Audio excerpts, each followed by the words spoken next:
지금은 뭐 전부 그냥 훑어보는 거라 본인들이 이제 해당되는 걸 자세히 한번 읽어보시면 도움이 될 것 같습니다. 자, 162쪽입니다. 밑줄 친 것만 보고 가겠습니다. 휴게염 10점, 일반염 10점은 농림지역, 자연환경 보존지역은 물론이고 보존관리지역, 생산관리지역에서는 허용이 안 됩니다. 그래서 제가 체험 말씀을 드렸습니다. 그리고 계획관리지역에서도 입주가 허용이 될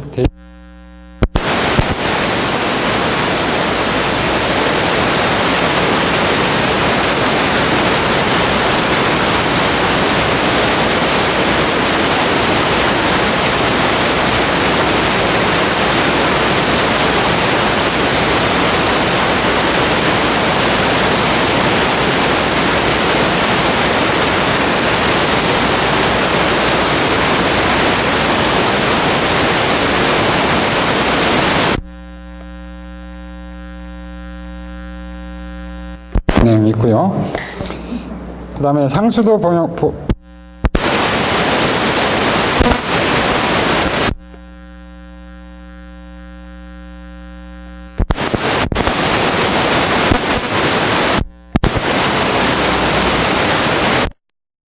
자연보존지구가 있고요. 자연환경지구가 있고 여기 여러 가지 행위가 제한이 되는데 그 중에서도 자연취락지구라고 있습니다.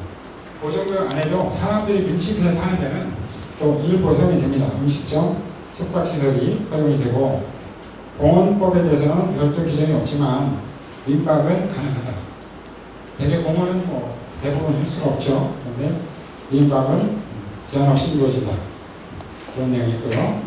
그다음 음식, 주류, 농산물 가공 판매에 대한 내용이 있는데 그 165쪽에 보시면 밑줄 쳐져 있습니다. 민박은 식품위생법이 적용되지 않는다. 그럼 제가 하나 더 여쭤볼게요. 민박에서 식사를 제공할 수 있나요? 할 수 있습니다. 할 수 있어요. 그리고 취사라는 말이 있거든요. 법에. 그러다 보니까 대개 이제 아침은 제공을 합니다. 민박에서. 왜냐면 아침에는 딴 데 가서 밥 먹을 수가 없잖아요. 식당이 안 열리기 때문에 식사도 제공을 합니다. 그 다음에 자신이 생산한 농산물이 있는데 요거는 식품위생법을 적용받지 않는다. 여기서 이제 하나 주의하셔야 될 게 있어요. 그 식품을 하시던 식당을 하시던 이 물이 중요합니다. 물이 중요한데요. 상수도가 들어오는 데는 하라고 해요, 제가. 근데 그게 아니고 지하수를 활용하는 데, 우물 활용하는 데는 반드시 문제가 있습니다. 반드시 문제가 돼서 이제 시청 위생과에서 이제 나오는데요. 언제 나오냐면 비가 많이 올 후에. 평상시에는 검출이 안 돼요.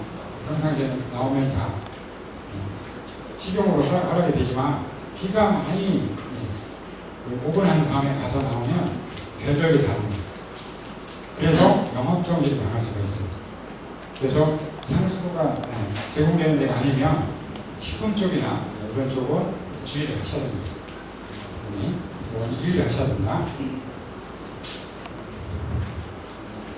그 다음에 뭐 주류도 뭐 본인들이 만들어서 쓰는 건 뭐 문제가 없죠. 과거에는 이제 허가가 안 나왔습니다만 본인들이 하는 것은 뭐 문제가 없습니다. 그런데 이것도 대규모로 하면 문제가 됩니다. 자, 그 다음에 166쪽입니다. 자, 안전입니다. 자, 농촌에 대해서는요, 여러 가지 이렇게 예외조항을 둬서 사업을 하는데 허락을 하고 있지만 안전은 예외가 없습니다. 그래서 이제 민박 같은 데 이런 데 가보시면 반드시 거기 소화기가 있어요. 소화기를 사람들이 잘 보는데 항상 걸어놓고요. 이 화재시나 비상시에 그 화살표 있죠.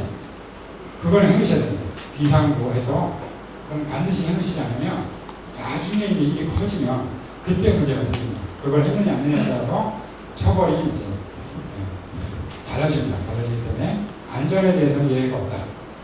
것입니다. 그래서 그 부분은 유의하셔야 됩니다. 소화기라든가 비상구 표시라든가 이런 거는 반드시 해놔라. 원칙은 비상구도 불이 들어오게 돼 있어야 돼요.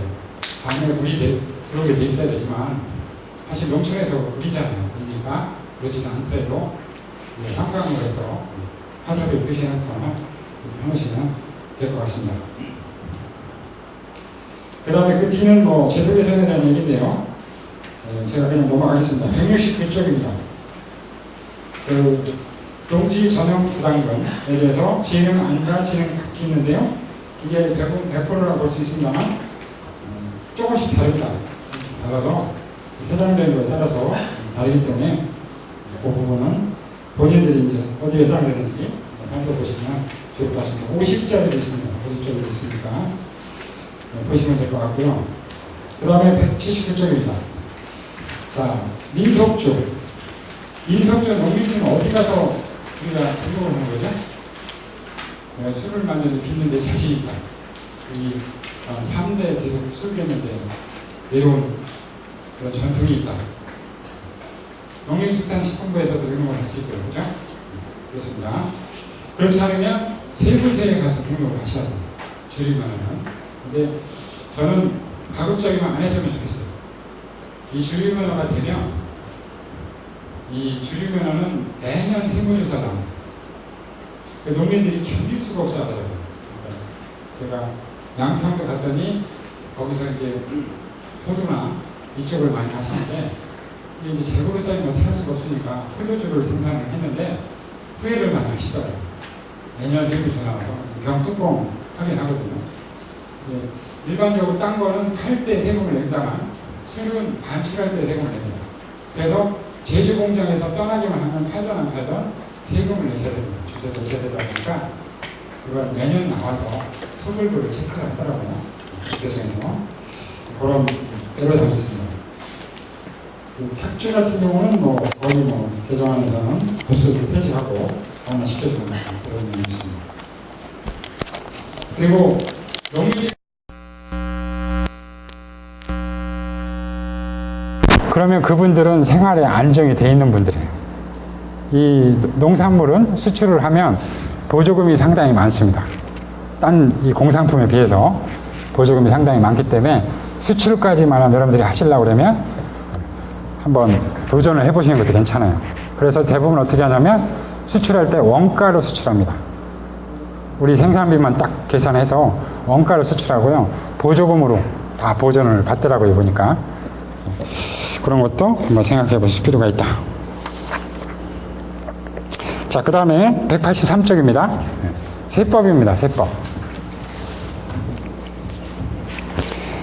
그 서비스의 종류 보시면 183쪽 숙박이 있고요. 음식물 제공이 있고요. 체험이 있고 농산물 판매가 있고 전통식품 판매가 있고 주말 농장 분양 기타 관광 서비스가 있는데요. 여기서 일반적으로 숙박은 과세입니다. 과세고 음식물도 과세입니다. 그렇죠? 그리고 체험도 과세인데 이제 세금이 과세가 안 되는 게 농산물 판매예요. 그렇죠? 그래서 대부분 이제 여러분들이 사업을 하시면 농촌은 과세하고 면세가 혼재되어 있어요. 혼재되어 있다 보니까 사람들이 오면 여러분들한테 세금계산서 발행해달라, 계산서 발행해달라 그렇게 안 하고 카드를 씁니다. 카드를 쓰는데 단말기를 2대를 놓으실 수 있어요. 같은 사업자 등록을 가지고 단말기를 2대를 놓을 수 있거든요. 그래서 하나는 과세 전용, 하나는 면세 전용. 이렇게 하시면 혼돈이 일어날 일이 없죠. 그렇죠? 근데 만약 이 과세하고 면세를 혼동해서 뭐 면세를 과세한 건 문제가 없어요. 문제가 없는데 과세를 모르고 면세를 계속 했다. 근데 나중에 이제 세무조사를 받았다. 그러면 세금이 많이 나옵니다. 5년치를 다 적출하거든요. 과거에 팔은 거 5년치를 적출하다 보니까 보통 문제가 아니죠. 그런 문제가 있을 수 있습니다. 그래서 2개를 갈라서 하시면 어떻겠나 하는 생각이 듭니다. 이제 조금 규모가 큰 데는 이제 포스 시스템을 도입을 해요. 그러면 권총으로 찍으면 과세 면세가 자동으로 인식이 되니까 문제가 없습니다만 개인 농가에서는 사실 어렵잖아요. 돈이 들어가는 문제인데 그런 게 좀 있습니다. 자, 민박에 대해서는 1,500만 원까지 비과세라는 걸 설명드렸고 184쪽입니다. 자, 논밭에 대한 임대소득이라든가 뭐 일개주택 임대소득, 농가부업소득은 비과세입니다. 그래서 그 밑에 박스가 있죠. 축산 같은 경우도 이렇게 젖소, 소, 돼지, 오리에 대해서 세금이 없어요. 저희 친구 아버님도 토끼를 키우셨는데 토끼가 개만해요. 실험용 토끼. 그게 굉장히 비싸더라고요, 보니까. 실험실로 나가는데 그쪽에서 자꾸 계산서를 끊어달라고 그래서 사업자 등록을 냈어요. 사업자 등록을 내니까 세금이 많이 나오죠. 제가 이제 가서 그 실험실에다가 이제 설득을 했어요. 농민이니까 그렇게 안 해도 된다. 계산서 안 끊고 그냥 농민 주민등록증만 복사하고 송금하면 그 실험실에서는 다 비용으로 인정이 되거든요. 가산세 없이. 그리고 농민은 사업자 등록이 없으면 어떻게 되는 거예요? 비과세. 토끼는 몇 마리입니까, 여기? 5,000마리까지 세금이 없잖아요. 그러니까 당연히 비과세죠. 그래서 지금까지 모르고 세금을 계속 내셨더라고요. 그래서 이걸 돌렸습니다. 폐업을 하고 세금 비과세로 돌리는 그런 기억이 있습니다. 그 다음에 하단에 보시면 전통주로서 1,200만 원 이하는 비과세다. 읍면 단위에서 전통주라든가 농민주로 여러분들이 지정을 받으시면 마찬가지로 비과세입니다. 산림소득, 이거는 소득금액이 600만 원입니다. 소득금액이라 하면 매출에서 비용을 다 뺀 개념입니다. 그래서 웬만하면 나무 팔아가지고 세금 냈다는 사람 저 못 봤어요. 그렇죠? 그래서 저희 이제 농촌을 돌아다니면서 컨설팅을 하다 보니까 농촌에서 경쟁력이 있는 게 뭘까? 첫 번째 생각되는 게 약초입니다. 약초.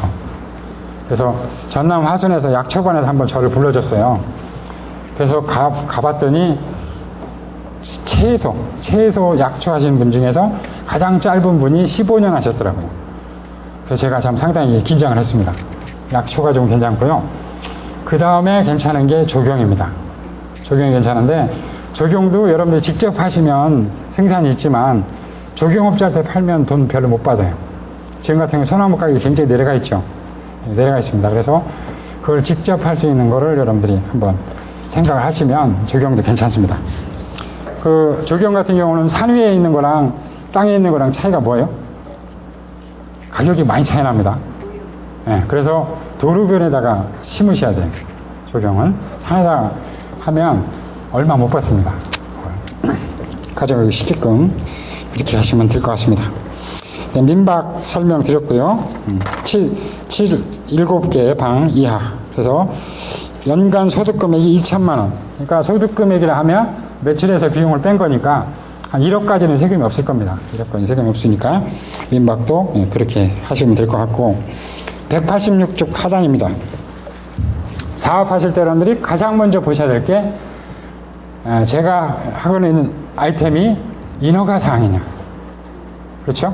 음식점 같은 경우는 제일 먼저 하셔야 되는 게 뭐예요? 시청이나 군청 가셔서 교육 받으셔야 돼요. 교육 받으시고 보건소에 가서 건강진단 받으셔야 됩니다. 안 받으면 허가가 안 납니다. 아예 접수가 안 되니까. 그런 거는 여러분들이 이제 파악하시면 좋을 것 같고 187쪽 위에 간이과세자.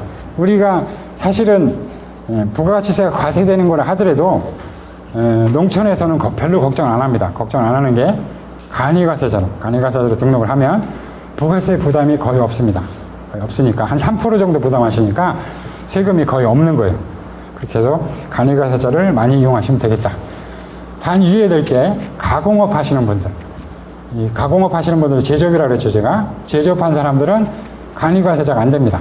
간이과세자가 안 되고 일반 과세자를 하니까 그분들은 이제 부가세 제대로 하고 아마 세무신고를 해야 될 겁니다.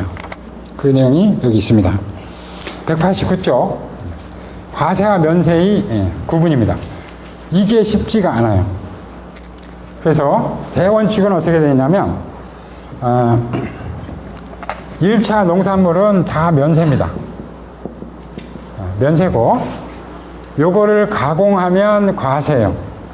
또 포장으로 나누면 과세예요. 그렇죠? 그래서 이 단무지 같은 경우도 그냥 한 달아 두 달아 해서 팔면 면세고요. 그거를 이제 진공포장에 넣어서 곡물까지 넣어서 이렇게 팔면 과세입니다. 그래서 이렇게 구분을 하시면 좋을 것 같습니다. 각각은 여러분들이 이제 예. 나물 같은 걸 말려서 포장을 하는 거죠. 어떤 거요? 나물이나 나물 같은 거요? 그럼 면세죠. 예. 포장. 예, 가공은 아닙니다. 말린 거지. 가공한 거. 그걸 열로 가하거나 이러면 이제 가공이 됩니다. 그래서 김 같은 경우도 한 토트소스로 팔면 세금이 없어요. 면세인데 그거를 이제 이렇게 열을 가해가지고 소금을 뿌려가지고 하잖아요. 예, 그렇게 하면 과세입니다. 그런데 또 하나 이제 여기서 재미있는 게 있어요. 아무리 과세를 해도 체험을 여러분들이 하신다면 현장에서 뭘 사갖고 가려면 포장을 해야 될 거 아니에요. 현장에서 포장해 가는 거는 면세입니다. 그래서 이 과세는 뭐냐면 하나로마트나 이런 데 파실 때 과세지 현장에 와서 사가는 거는 과세가 아니라 면세다. 그렇죠? 네, 그 상관없이 그렇습니다. 그래서 조금 제가 있습니다. 해드리가 있고요. 자, 그 다음에 193쪽입니다. 하단에 보시면 제일 많이 물어보는 게 이거예요. 그래서 여기 했습니다. 자, 193쪽에 박스를 보시겠습니다. 작물 재배 소득만 있는 경우, 축산이 부업인 경우. 근데 요즘 이제 부업 하시는 분들 자꾸 사업자 등록을 내라고 그러더라고요. 국가에서. 그죠? 그래도 여전히 2천만 원 이하면 세금이 없습니다. 사업자 등록도 없고, 소득세도 없고, 부가세도 없습니다. 그, 박스로 네 번째, 축산 규모를 초과하고, 기타 부업소득이 2천만 원을 초과하는 농업인은, 이때는 이제 사업자 등록을 해야 되고, 소득세가 있고, 부가세는 없습니다. 농산물이니까. 그쵸? 다섯 번째가 문제죠. 축산 규모를 초과하고 기타 부업소득을 갖게 하는 게 2천만 원을 초과하는데 하필이면 이게 과세예요. 과세면 부가세도 내셔야 되고 소득세도 내야 되고 사업자 등록 의무도 있습니다. 그 다음에 민박, 음식물 판매, 특산물, 전통자 같은 경우는 1,200만 원이 넘어가면 세금을 내지만 사업자 등록만 내고 부가세 신고만 하고 그 다음에 소득세는 없다. 일반적으로. 그렇습니다. 그 다음에 그 밑에도 많이 질문합니다. 자가 생산한 농산물을 판매장을 개설해서 판매하면 길 옆에 원두막 져놓고 파시는 거 있잖아요. 그거는 세금이 없습니다. 없고 이 상설 판매장은 뭐냐면 진짜 콘크리트에서 근사하게 판매장을 둔다면 그때는 이제 사업자 등록을 하셔야 되겠죠. 그거 아니면 세금이 없습니다. 요거 하니까 갑자기 생각나는 게 있네요. 지금은 여러분들이 농산물뿐만 아니라 공산물 모든 것도 여러분들은 잘 만드실 수 있어요. 정말 친환경으로 해서 잘 만드실 수가 있는데 문제는 뭐냐면 판매입니다. 판매를 이 광양에서 강남에 있는 아줌마를 어떻게 만나요? 만날 방법이 없죠. 그래서 어떻게 합니까? 그렇다고 하나로마트를 가면 별로 돈을 못 받습니다. 그래서 이제 모든 논문이 보면 직거래를 해야 됩니다. 이렇게 얘기가 나오는데 직거래를 어떻게 해요? 저희가 뭐 트럭을 끌고 가서 분당 가서 팔 수도 없는 거고 그래서 이제 인터넷 판매를 합니다. 인터넷 판매를 하는데 인터넷 판매를 하려고 그러면요 뭐라고 그러냐면 사업자 등록을 내라고 그래요. 농민인데 나는 농사를 짓기 때문에 세금이 없어요. 매출액이 10억이 넘어갈 리도 없고 그래서 농민인데 인터넷 판매를 해야 되니까 어쩔 수 없이 사업자 등록을 내야 됩니다.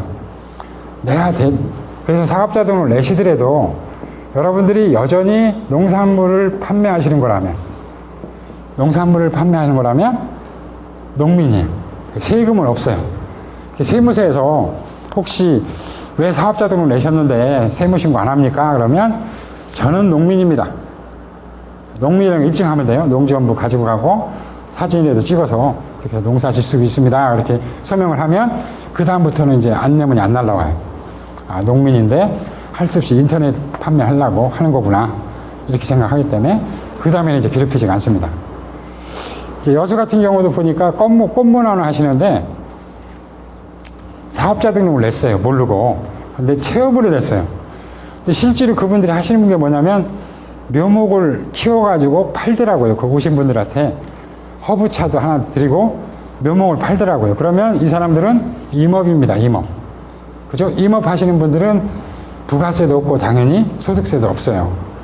그런데 사업자 등록을 냈기 때문에 4대 보험, 건강보험이랑 국민연금이 다 날라왔더라고요. 보니까 그거랑 5년 동안 소득세 세금 안 낸 거 보니까 세금이 꽤 많아요. 5천만 원이 넘더라고요. 그래가지고 뭐 망연자실하고 있는데 저희가 이제 여수를 갔어요. 가서 가만히 보니까 하시는 걸 보니까 아 이거 농산물 지으시는 거 맞아요. 그래서 첫 번째는 이제 여수 세무서에 가서 제가 가면 안 되니까 제가 가면 브로커가 되잖아요. 농민이 직접 하셔야지. 그래서 임업으로 먼저 등록을 해 주십시오. 그랬더니 여수 세무서에 임업이 나왔어요. 그 다음에 이제 소득세과를 가서 실제로 우리는 농산물 이런 거 짓습니다. 이렇게 얘기를 했더니 거기서 취소를 해줬어요. 소득세를. 그러면 그것만 하면 안 됩니다. 취득한 거 확인서를 받아야 돼요. 그래서 세무서에서 소득세를 비과세한 거, 취소한 거를 확인서를 받아가지고 건강보험공단을 갔어요. 갔더니 건강보험공단에서 밀려있던 게 다 이제 감면이 됐는데 여수지사 생긴 일에 처음이래요. 이렇게 5년 동안 밀린 거를 감면받는 거는 처음이라고 그러더라고요. 혹시 누가 되게 들은 게 있냐? 그래서 아니라고. 아는 사람한테 그냥 이렇게 물어서 온 거라고. 이렇게 해서 세금을 많이 줄여준 적이 있습니다. 그런 데 가서는 제가 밥 얻어 먹어도 되죠. 그렇잖아요? 그렇습니다. 그래서 농민들은 여전히 4대 보험도 없는 거고요. 4대 보험도 안 내시는 거고, 세금도 없습니다. 농민들은. 1차 농산물을 생산하시는 분들은. 그렇죠? 예. 제가 그런 비슷한데요. 예. 제가 이제 다시 농사를 지으면서 우리 지역에 있는 농산물들을 팔아드리기 위해서 인터넷 판매를 했어요. 근데 개인으로 이제 해서 사업자 등록을 해야 됐다고. 그냥 저는 이제 농업이라고 안 하고 전자상거래. 예. 뭐 이렇게 통신 판매만 했었는데 예. 갑자기 건강보험 남편 다 나오려고 다 나와요. 그래서 이거 소득도 아직 없고 그냥 팔아드리는 데만 다 하고 있는데 그랬더니 막 거의 6개월치가 계속 나와요. 계속 날라오죠. 그래서 저희 세무서에서 계속 괴롭혀요. 네, 그렇지. 예. 저한테 연락을 주시면 네. 제가 설명서를 보내드릴게요. 메일로 보내드려서 그대로 해서 설명하시면 됩니다. 제가 이제 광양에서도 또 밥 얻어 먹을 때가 생겼네요. 그렇습니다. 자, 그 다음에 195쪽 하단에 보시면 박스가 있는데 세금이 6%부터 38%까지. 거기 지방세 10%가 붙으면 40%입니다. 근. 사실은 뭐 세금 걱정하시면 여러분들이 성공하신 건데 하여튼간 세금 문제가 있으면 연락을 주시면 제가 전문가니까 한번 뭐 찾아뵙든지 그렇게 하도록 하겠습니다. 자, 197쪽에 위에 박스입니다. 위에 박스에 보시면 사업을 하시면 사업자 등을 내시면 직원을 한 명만 뽑아도 4대 보험을 부담하셔야 돼요. 그래서 그거는 꼭 아셔야 됩니다. 직원하고 한 달에 100만 원 주기로 했어요. 그러면 4대 보험하고 그 다음에 점심을 먹여야 되겠죠. 점심값 사주고 그러면 150만 원 정도 됩니다. 1.5배 하시면 되거든요. 급여 1.5배 생각하셔야 됩니다. 실제로 돈이 상당히 많이 듭니다. 그렇죠? 그래서 그런 부분도 여러분들이 한번 보시면 될 것 같고 201쪽입니다. 보험에 대해 설명을 드리겠습니다. 관광 쪽을 만약 하신다면 그 여행자 보험이라고 있어요. 여행자 보험이 생명보험에다 가입하는 겁니까? 아니면 화재보험에다 가입하는 겁니까? 화재에다가 가입하는 거예요. 한 번은 저한테 전화가 왔어요. 강의했는데 이 사람아 삼성생명 갔더니 그런 상품이 없대. 삼성생명이 아니고요. 삼성화재로 가셔야 됩니다. 얼마 안 됩니다. 여행자 보험 1박 2일, 2박 3일 해봤자 돈만 원이면 해결될 거예요. 몇천 원입니다. 몇천 원. 그런데 만약 단체에서 오신다 그러면 보험을 들어주세요. 들어주는 게 상책입니다. 그렇죠? 이 사람들이 와서 업체가 보험을 들어줘요. 예, 업체 우리가 사업자니까 우리가 보험을 들어주면 되는 거예요. 그러면 그 사람들 출발할 때부터 시작해서 집에 갈 때까지 보험이 됩니다. 그런데 보험을 들으실 때 주의하셔야 될 게 뭐냐면 특이하게 요거 뭐 200원, 300원 더 내시는 건데 특약을 들 수 있어요. 여행자 보험에다가 뭐를 특약에 넣을까요? 곤충에 쓰였을 때, 뱀에 물렸을 때, 갑자기 이런 걸 넣으셔야 됩니다. 왜냐하면 체험화가 가장 문제가 위험에 노출되는 게 뱀이에요, 뱀. 그 실제로 체험마을에서 그런 일이 있었어요. 체험마을에 유치원생들이 단체로 왔는데 수학 체험을 하다가 뱀에 물렸어요. 근데 아기가 식물인간이 됐어요. 위원장님 도망갔습니다. 어떻게 책임을 져요, 그거예요? 보험만 들었더라면 특약, 이 보험 얼마 안 하는데 거기다가 한 10,000원 정도 부담하시고 특약해서 200-300원만 여기 들으셨으면 보험에서 다 나가는데 이 특약이 없으면 안 됩니다. 원래 보험에는 뱀에 물리거나 뭐 이런 거에서 보상이 안 돼요. 특약을 꼭 넣으셔야 됩니다. 그래서 해주셔야지만 위험해서 우리가 좀 피할 수 있다. 그것도 꼭 활용을 하셔야 됩니다. 자, 그 다음에 203쪽에 보시면 또 뭐가 있냐면 식당을 하시려면 의무적으로 들어야 배상보험이라는 게 있어요. 배상보험도 강제적으로 들으셔야 됩니다. 그거 안 드시면 나중에 문제가 되고요. 하단에 보시면 203쪽 실화 책임에 관한 법률 그래가지고 뭐 화재보험도 들으셔야 되고 그 다음에 204쪽 해서 동그라미 4번 중간에 종합관리입니다. 음식물 배상책임보험, 시설 소유자 배상책임보험, 화재보험을 다 들으시는 게